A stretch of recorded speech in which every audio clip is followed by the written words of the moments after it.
ลงก่อน105 IS อยู่09กด next ไป next next next next next ไปเรื่อยๆเรียบร้อยปึ๊บแล้วก็กดตัว continue to be นี่บ่เติมไปลงใส่ออกพี่ปึ๊บบัดนี้ก็ไปได้แซม2ก็ไปตัวเลขหลายๆ14ทิดๆแล้วก็เข้า USB เห็นตัวนี่บ่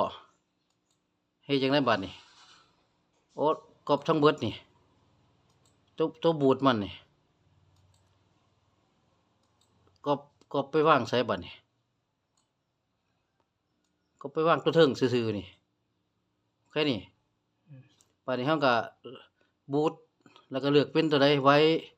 ว้ดิสอิเมจนี่บ่เฮาก็เลือกเป็น8 จิก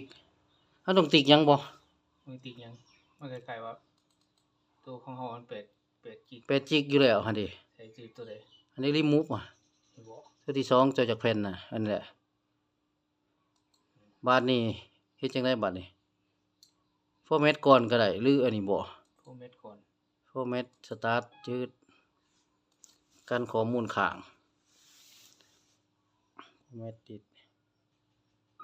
โอเคกดปิด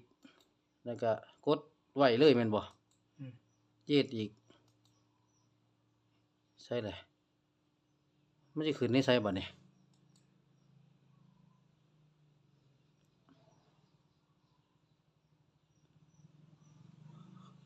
คือบ่เห็นลั่นมันคือบ่เห็น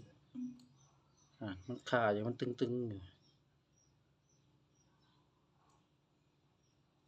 แล้วมันขึ้นหน้าดิมันอยู่ผืนหลังซั้งพ่ออยู่หลังมันบังไว้มันบังไว้เฮาก็มันก็เลยตึงเวลามันจนมาวันที่20 นาทีไม่ทำงานอยู่นี่ของมันทำงานจนเบิดมันสิเขียนเอาไว้พวกนั้นเฮาบ่ต้องติ๊กอีหยังเลยบัดแล้วเด้ซะบัดแล้วเฮาจังไปเปลี่ยนตัวหนังสือว่าเฮาตัวนี้เป็น Windows 7 Windows 8ไปเปลี่ยนอยู่ได้อยู่โน่นให้มันไปโหลดตัวนี้มันสิเป็นอีหยังซะนี่ตัวนี้มันสิเป็นอีหยังนี่เป็น USB บ่เป็นวิดีโออีหยังล่ะนี่ตัวนี้ Windows XP กรอบหน้า XP ก็สิเป็น XP บ่ Windows 7นั่นแหละก็เป็น7เพราะว่าเฮาบูตไว้เป็น7แล้วเพียงแค่เอาตัวแม่7หั่นมาใส่แฟลชได้แสดงว่าต้องไปสร้างอิเมจของ XP อีกติซะถ้าเฮาอยากหา Windows ของ XP มาสร้างไว้เอาเข้านี่ได้เขียนคือกันนี่มันก็เป็นเนโรนั่นแหละคือเนโรเลยมาหาเอาคือกันนี่แหละมันบ่มีที่ตัวนี้บ่ได้เอาบูตไว้หรือเฮาไปดึงจากแผ่นมันมาไปเอาจากแผ่นมาไว้ให้มันเป็น Windows มันเป็น Uno เฮามันก็ต้อง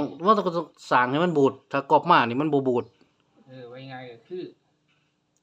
ไว้ไงเฮาต้องดึงมาเอาไว้นี่ให้มันเป็นก้อนแบบนี้แล้วเป็นก้อนแบบนี้เดียวเฮามาคือว่าเฮาเปิดอยู่นี่มันมาอยู่หน้านี้ได้ก็เพิ่นเอากรอบข้างนี่อันนี้ขึ้นมาถึงมันก็สิทำงานทันทีในกรณีที่เฮาบ่มีแผ่นบ่ต้องขึ้นหาแผ่นมือเซาขึ้นหาแผ่นแล้วมี USB อันเดียวก็คือสิเอาวิดีโอได้มาเปิดรอเบิ่งต่อไปหลังจากหันก็มันสิอ่านเองมันสิทวนของมันเองมันสิทวนของมันอีกรอบนึงเห็นว่าเนมเห็นดำๆขึ้นบ่ยังบ่เห็นอยู่มันขึ้นใช่เลยบ่ทันขึ้นโอ้ยพอเซฟตอนเฮาปิดโปรแกรมเฮาก็กดเย็ดเซฟไปดูเซฟบ่เซฟก็ใส่ชื่อไว้จะไว้ใจไว้นั่นแหละมองมันหั่นแหละมองตัวเลขหลายๆแล้วก็ใส่ว่าเป็นก็เปลี่ยนตอนนี้ก็ได้ตัวเปลี่ยนตอนนี้เห็นว่าอีหยังก็7เนาะWin